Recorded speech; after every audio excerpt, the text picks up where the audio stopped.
watch and burn. Hey everybody, so tonight I want to discuss the 2021 film, I believe, and that is Horror in the High Desert.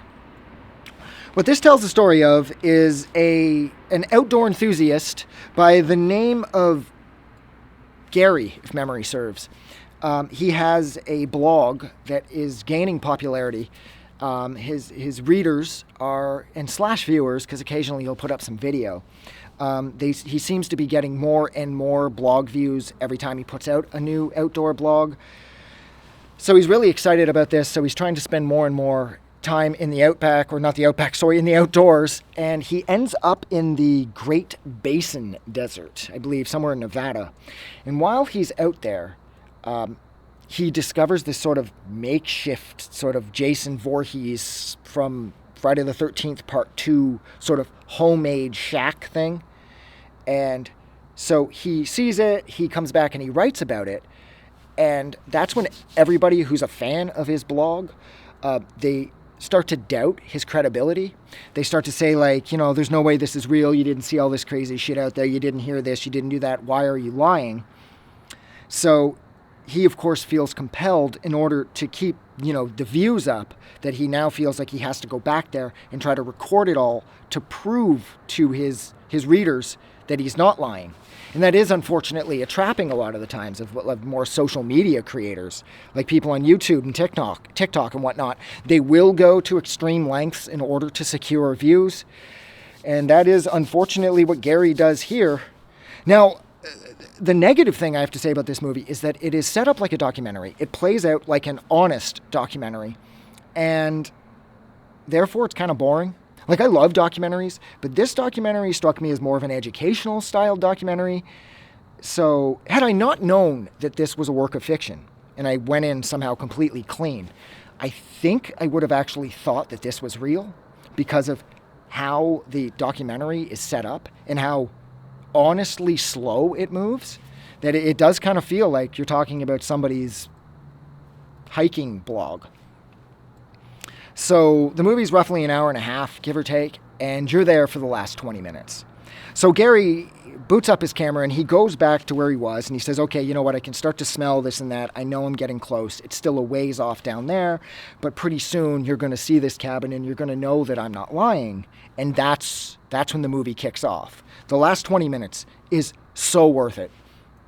So he goes back and he's filming the cabin, and the cabin just looks like a cabin. And then whatever the fuck it is, it's like some type of like mongoloid human, I guess. Human sort of, like, think of like Alexandre Aja's remake of The Hills Have Eyes. The person looks like one of the people from that.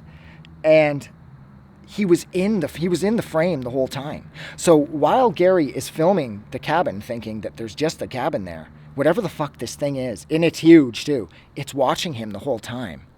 Because you see it kind of move up all of a sudden, and you're like, holy fuck, it was there, like right in front of us. And I had to rewind it to make sure. And then when you rewind it, you can see it staring at you the whole time.